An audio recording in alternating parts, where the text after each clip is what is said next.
Ahora, comenzando con el versículo 1 de Mateo, capítulo 1, dice, Libro de la genealogía de Jesucristo, hijo de David, hijo de Abraham. Libro de la genealogía es una expresión que es peculiar a Mateo.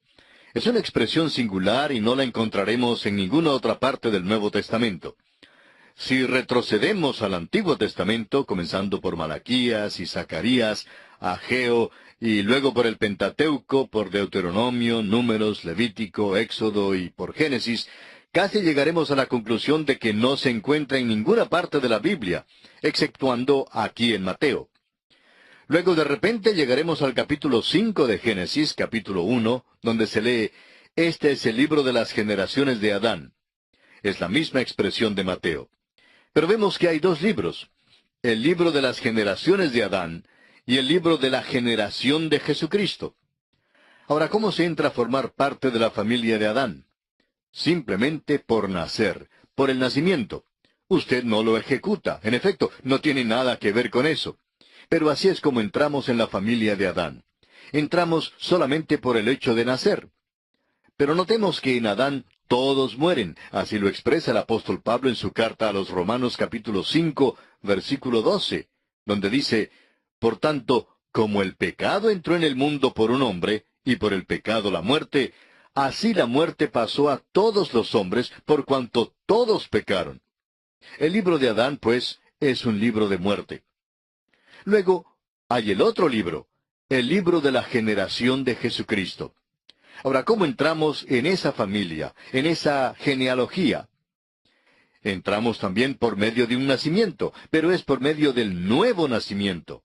El Señor Jesús dice en el Evangelio según San Juan, capítulo 3, versículo 3, que es necesario nacer de nuevo para ver el reino de Dios.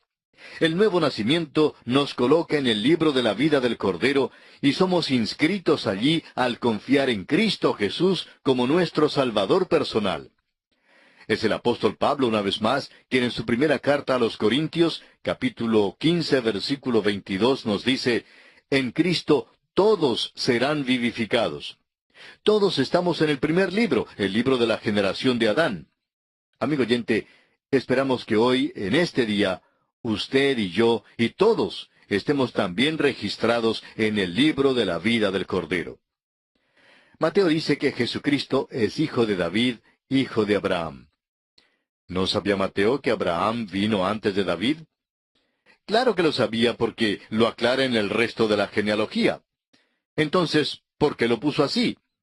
Está presentando al Señor Jesús como Mesías, el que es Rey, el que ha de establecer el reino de los cielos sobre la tierra. Por tanto, David está en primer plano. Debe ser del linaje de David en cumplimiento de las profecías que Dios hizo a David. Él es hijo de David. Ahora también es hijo de Abraham, y eso también lleva importancia. Debe ser hijo de Abraham para pertenecer a esta nación. Dios ha hecho una promesa a Abraham diciéndole, En tu simiente serán benditas todas las naciones de la tierra. Recuerde usted que así lo leímos en Génesis capítulo 22, versículo 18. Ahora el apóstol Pablo dice en su carta a los Gálatas, capítulo 3, versículo 16, lo siguiente. Ahora bien, a Abraham fueron hechas las promesas y a su simiente. No dice, y a las simientes, como si hablase de muchos, sino como de uno, y a tu simiente, la cual es Cristo. Es hijo de Abraham. Leamos ahora los versículos 2 hasta el 6 de este capítulo 1 de Mateo. Abraham engendró a Isaac, Isaac a Jacob, y Jacob a Judá y a sus hermanos. Judá engendró de Tamar a Fares y a Sara, Fares a Esrom, y Esrom a Aram. Aram engendró a Aminadab, Aminadab a Naasón, y Naasón a Salmón. Salmón engendró de Rahab a Booz. Booz engendró de Ruth a Obed, y Obed a Isaí. Isaí engendró al rey David, y el rey David engendró a Salomón, de la que fue mujer de Urías. Ahora, ¿cuántos de nosotros pensamos que fuera interesante esta lectura? Pues quizá muy pocos. Dejamos de leer allí, pero note usted que en esta sección hay 4 nombres que sobresalen como si fueran avisos luminosos. 3 de estos nombres son nombres de gentiles. Los gentiles simplemente no aparecían en esta genealogía y sin embargo Aquí hay tres. Hay gentiles en el linaje de David. Y en esta genealogía usted encontrará también 4 nombres de mujeres. Las mujeres simplemente no valían en aquellos días y por costumbre no aparecían en las genealogías. Los tiempos han cambiado y la posición relativa de la mujer ha cambiado, pero todavía tenemos algo sobrante de aquellos días. ¿Qué apellido toma una pareja cuando se casa? Toma el apellido del hombre. Es el apellido de él el que lleva, no el de la mujer. Sin embargo, en ciertos países una pareja puede adoptar el apellido de la mujer si lo desea. Y hace algunos años una pareja hizo precisamente eso. Puede hacerse legalmente, pero todavía es la genealogía del hombre la que se toma en cuenta y no la de la mujer. Sin embargo, estas 4 mujeres aquí aparecieron en la genealogía de Jesucristo. Tamar es la primera y se menciona en el versículo 3. Su historia se encuentra en Génesis capítulo 38. Este capítulo es uno de los peores en toda la Biblia, si se me permite la expresión. Tamar apareció en la genealogía porque fue pecadora. Ahora, Rahab es la próxima y es mencionada en el versículo 5 de Mateo capítulo 1. No es una persona muy buena en la historia que aparece en Josué capítulo 2. Pero llegó a ser una mujer maravillosa después que llegó a un conocimiento del Dios vivo y verdadero. El escritor a los Hebreos en el capítulo 11, versículo 31 nos dice, «Por la fe Rahab la ramera no pereció juntamente con los desobedientes, habiendo recibido a los espías en paz». Apareció en la genealogía de Cristo por la sencilla razón de que creyó. Tuvo fe. Y note usted la progresión aquí. Venga como pecador y luego tienda la mano de fe. Ruth es la próxima mujer que es mencionada en el versículo 5 de Mateo capítulo 1. Es una persona amable y no encontraremos nada malo en ella. Pero ahora la ley la había excluido. Más adelante también la ley habría de excluir a otras 2, pero no había la ley en sus días. En el tiempo de Ruth hubo la ley que la excluyó porque esta ley decía, «No entrará amonita ni moabita en la congregación de Jehová». Así leemos en Deuteronomio capítulo 23, versículo 3. La ley la excluyó, pero hubo un hombre llamado Booz, que llegó a su campo un día y la vio. Fue lo que pudiéramos decir amor a primera vista. Este hombre Booz la amó y le extendió la gracia al traerla a ella, una gentil, a la congregación de Israel. Ella preguntó, «¿Por qué he hallado gracia en tus ojos?» Y usted y yo podemos hacer la misma pregunta hoy en día. De nuevo, amigo oyente, tomemos nota de la progresión. Venimos primero como pecadores y luego tendemos la mano de fe, y Él por su maravillosa gracia nos salva. Ahora, a Betsabé no se la menciona por nombre aquí en el capítulo 1 de San Mateo, pero es llamada la que fue mujer de Urías, en el versículo 6. Su nombre no se menciona aquí porque su adulterio con David no fue un pecado del cual ella era culpable. Fue el pecado de David, y David fue quien realmente tuvo que pagarlo, y lo pagó.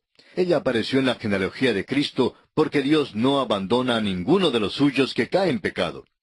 Es posible que una oveja salga del redil y llegue a perderse, pero tenemos a un pastor que busca a esa oveja y siempre la trae de nuevo al redil.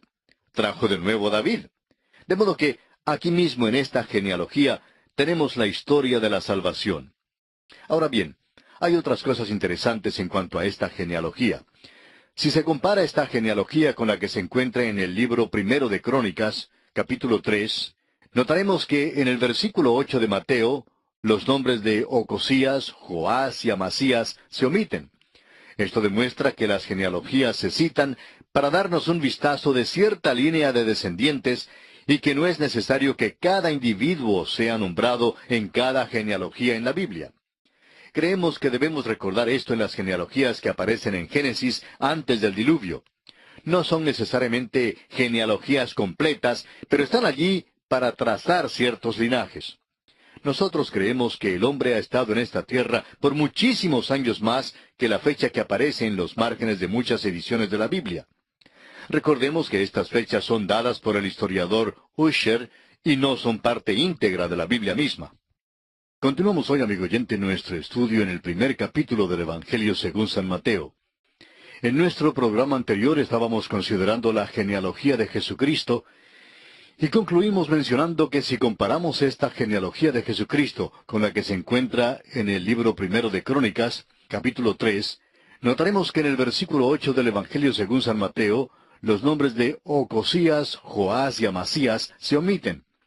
Esto demuestra que las genealogías se citan para darnos un vistazo de cierta línea de descendientes y que no es necesario que cada individuo sea nombrado en cada genealogía de la Biblia. Creemos que debemos recordar esto en las genealogías que aparecen en Génesis antes del diluvio. No son necesariamente genealogías completas, pero están allí para trazar cierto linaje. Creemos que el hombre ha estado en esta tierra por muchísimos años más que la fecha que aparece en los márgenes de muchas ediciones de la Biblia. Tengamos en cuenta que estas fechas son dadas por el historiador Husher y no forman parte integral de la Biblia misma. Ahora, en el versículo 11 encontramos que se omite a Joacim, pero se incluye a Jeconías. Jeconías merece nuestra atención especial porque Dios había dicho que ninguno de su simiente se sentaría sobre el trono.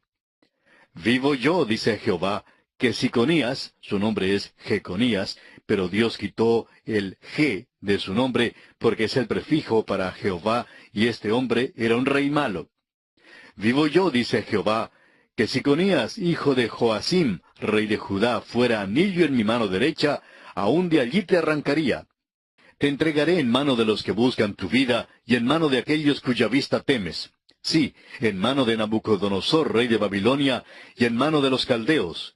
Así ha dicho Jehová, escribid lo que sucederá a este hombre privado de descendencia, hombre a quien nada próspero sucederá en todos los días de su vida, porque ninguno de su descendencia logrará sentarse sobre el trono de David, ni reinar sobre Judá.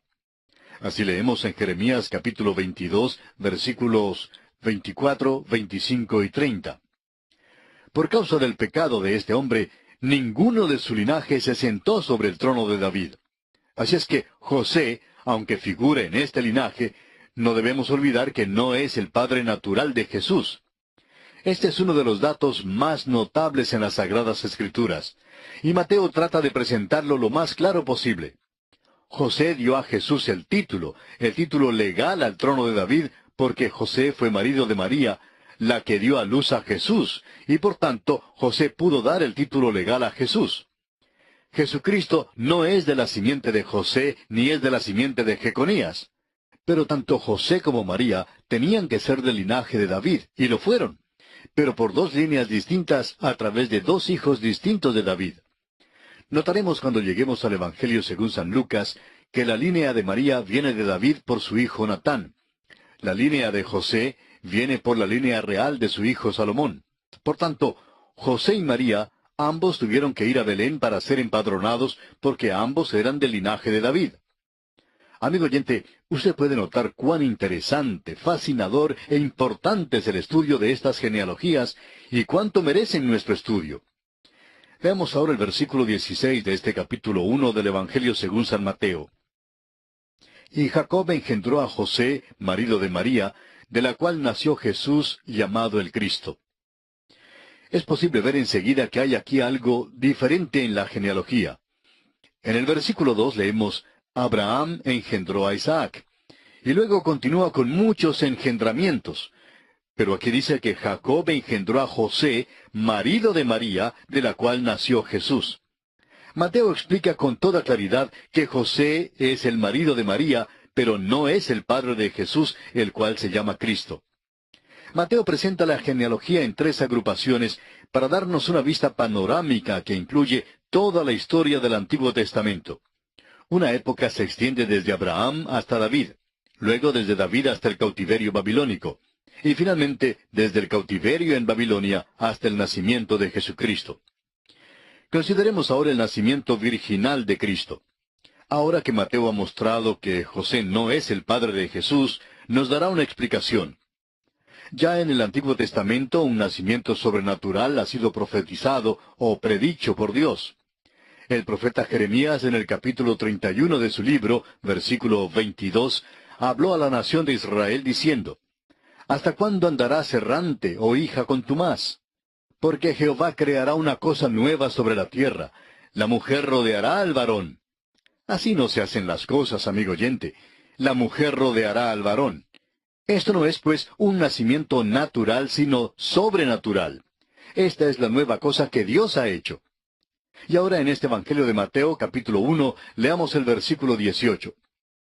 El nacimiento de Jesucristo fue así. Estando desposada María su madre con José, antes que se juntasen, se halló que había concebido del Espíritu Santo. El nacimiento de Jesucristo fue así. Así sucedió, dice Mateo. Cuando su madre María estaba desposada con José, es decir, estaba comprometida para casarse con José, antes de que se juntaran, se halló encinta. No había tenido ninguna relación física. Ahora escuchen a Mateo. Se halló que había concebido del Espíritu Santo. El evangelista Lucas, que escribió el evangelio que lleva su nombre, era un médico griego. En su evangelio entra en una sección extensa de obstetricia. Ambos evangelios declaran que Jesús fue nacido de una virgen. José no fue su padre, pero María no le fue infiel a José. Jesús no es un niño ilegítimo tampoco. Esto es algo nuevo. La mujer rodeará al varón. Ahora, amigo oyente, nunca nos hemos opuesto a ningún hombre que diga que no cree en el nacimiento virginal. El hombre tiene derecho a no creer. Pero tenemos dos objeciones muy definidas. No creemos que un predicador deba negar el nacimiento virginal de Jesucristo.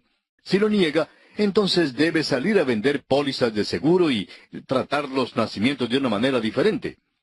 Nos oponemos a alguien que diga que la Biblia no enseña el nacimiento virginal de Cristo.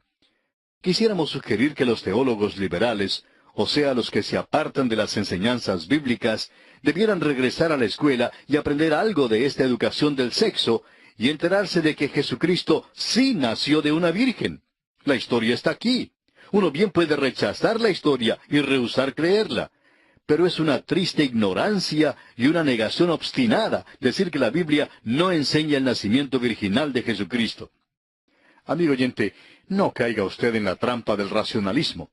No se fíe del razonamiento de los hombres pequeños, de aquellos teólogos que giran en las sillas de sus bibliotecas y que dicen que esto no es lógico y que por eso no pudo haber sucedido.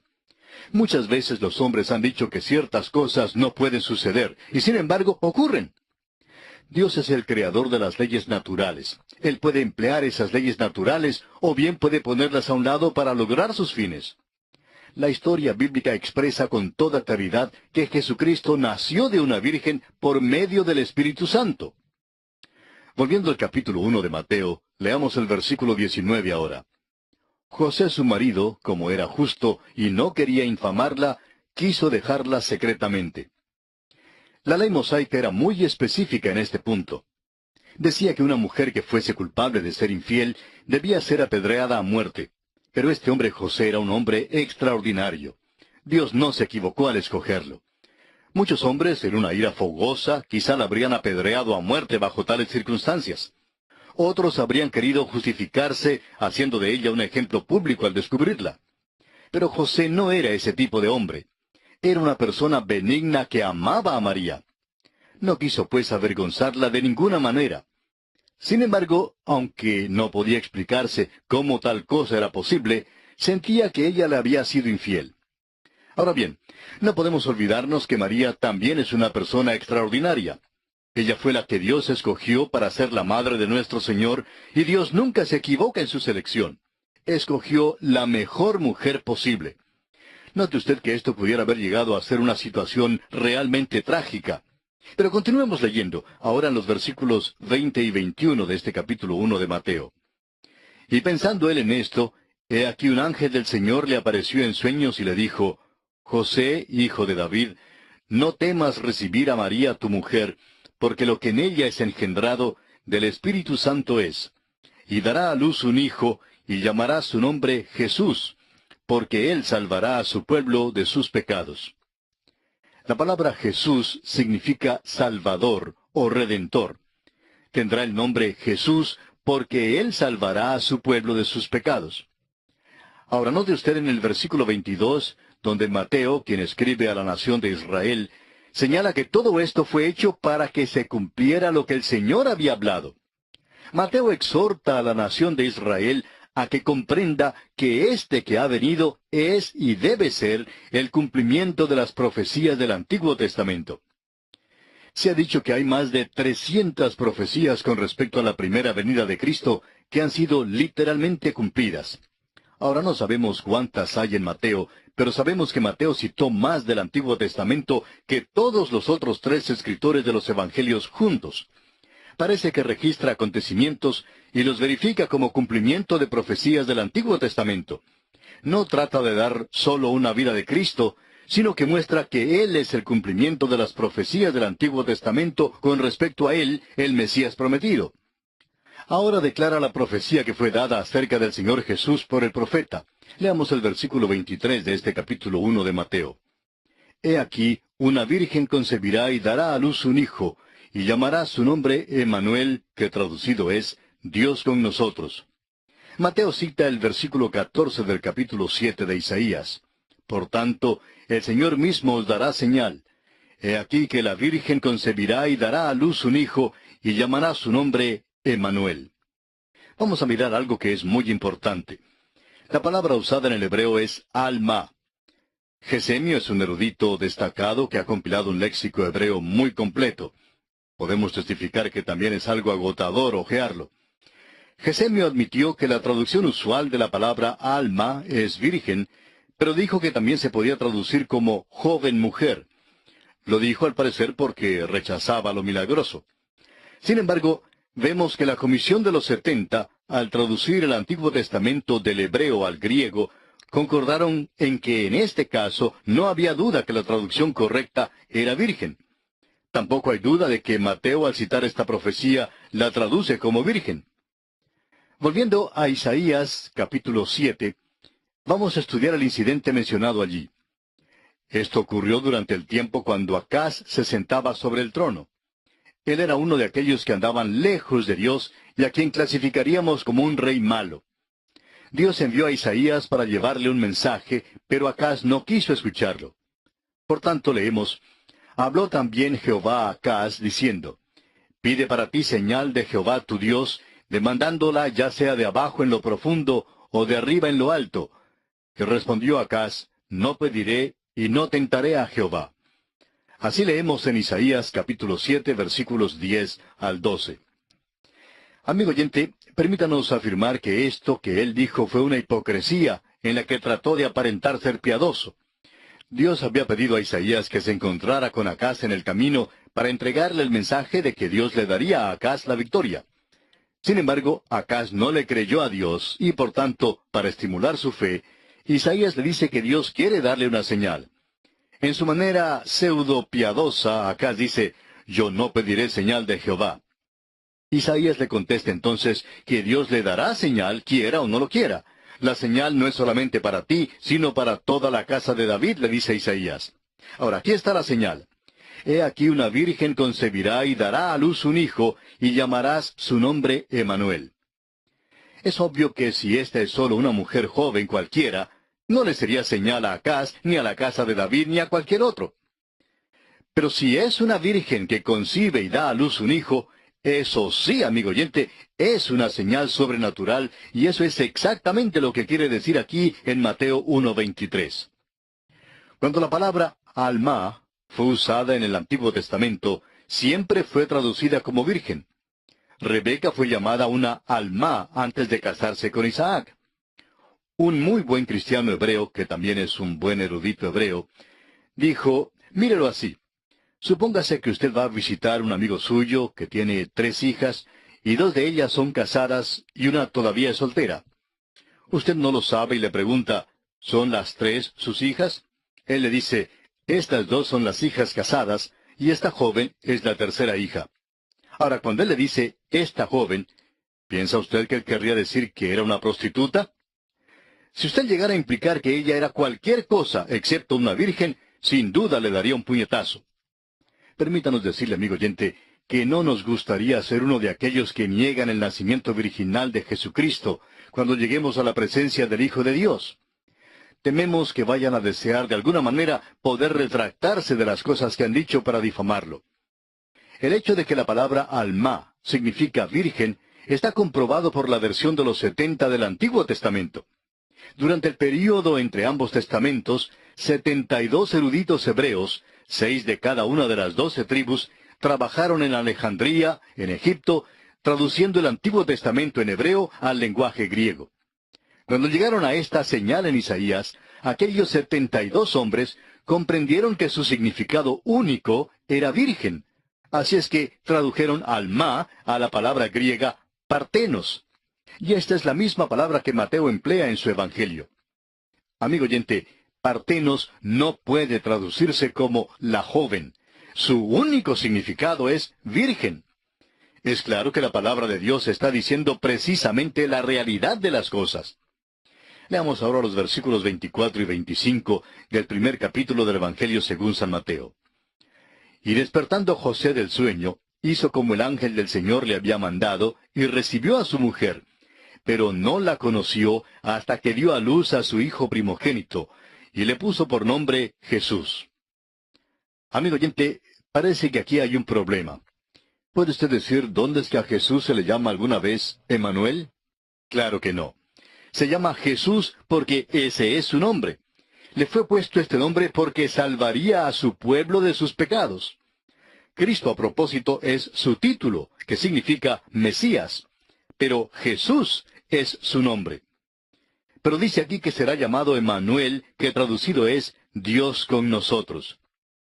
Amigo oyente, aquí tenemos una de las cosas más maravillosas en toda la palabra de Dios. Vamos a considerarla momentáneamente. Emmanuel significa Dios con nosotros. No puede ser Emmanuel, Dios con nosotros, a menos que haya nacido de una virgen. Es la única manera. Y note usted que a menos que sea Emmanuel, no puede ser Jesús. La razón por la cual se le llama Jesús Salvador es porque Él es Dios con nosotros, o sea, su encarnación. Esta verdad acerca del que bajó a la tierra es una de las cosas más maravillosas en la Biblia. El escritor a los Hebreos en el capítulo 2 de su carta, versículo 9, dice, «Pero vemos a aquel que fue hecho un poco menor que los ángeles, a Jesús, coronado de gloria y de honra a causa del padecimiento de la muerte, para que por la gracia de Dios gustase la muerte por todos». Debía ser un sacrificio que fuera aceptable. Yo no pude morir, ni puedo morir por los pecados del mundo. Tampoco me es posible morir para salvarme de mis propios pecados. Pero Él sí puede. ¿Cómo es que Jesús puede ser un Salvador? Porque es Emmanuel, Dios con nosotros. ¿Cómo llegó a estar con nosotros? Naciendo de una virgen. Decimos de nuevo que fue llamado Jesús. Nunca lo llamaron Emmanuel. Pero no es posible llamarlo Jesús a menos que sea Emmanuel, Dios con nosotros. Debe ser Emmanuel para ser el Salvador del mundo. El nacimiento virginal es, pues, de suma importancia. Continuamos hoy, amigo oyente, nuestro estudio del Evangelio según San Mateo. En nuestro programa de hoy nos corresponde concluir prácticamente el capítulo 1 de este Evangelio de Mateo. Y en nuestro programa anterior estábamos comentando los versículos 23 al 25 de este capítulo 1. Dicen estos versículos, «Y llamará su nombre Emmanuel, que traducido es Dios con nosotros. Y despertando José del sueño, hizo como el ángel del Señor le había mandado, y recibió a su mujer. Pero no la conoció hasta que dio a luz a su hijo primogénito, y le puso por nombre Jesús». Parece que aquí hay un problema. Y quizá usted puede decir, ¿dónde es que a Jesús se le llamó alguna vez Emmanuel? Y claro que no hay un lugar donde se le llame Emmanuel específicamente. Se llama Jesús porque ese es su nombre. Se le dio este nombre porque Él salvaría a su pueblo de sus pecados. Cristo, a propósito, es su título, que significa Mesías. Pero Jesús es su nombre. Pero dice aquí que será llamado Emmanuel, que traducido es Dios con nosotros. Dijimos en nuestro programa anterior que teníamos aquí una de las cosas más maravillosas en toda la palabra de Dios. Emmanuel significa Dios con nosotros. No puede ser Emmanuel, Dios con nosotros, a menos que haya nacido de una virgen. Es la única manera. Y note usted que a menos que sea Emmanuel, no puede ser Jesús. La razón por la cual le llaman Jesús Salvador es porque Él es Dios con nosotros, o sea, su encarnación. Esta verdad acerca del que bajó a la tierra es una de las cosas más maravillosas en la Biblia. El escritor a los Hebreos en el capítulo 2 de su carta, versículo 9, nos dice, «Pero vemos a aquel que fue hecho un poco menor que los ángeles, a Jesús, coronado de gloria y de honra, a causa del padecimiento de la muerte, para que por la gracia de Dios gustase la muerte por todos». Tenía que ser un sacrificio que fuera aceptable. Yo no pude ni puedo morir por los pecados del mundo, ni me es posible morir para salvarme de mis propios pecados. Pero Él sí puede. Ahora, ¿cómo es que Jesús puede ser un Salvador? Porque es Emmanuel, Dios con nosotros. ¿Y cómo llegó a estar con nosotros? Pues naciendo de una virgen. Una vez más decimos que su nombre es Jesús. Nunca lo llamaron Emmanuel. Pero no es posible llamarlo Jesús a menos que sea Emmanuel, es decir, Dios con nosotros. Debe ser Emmanuel para ser el Salvador del mundo. El nacimiento virginal es así entonces algo de suma importancia.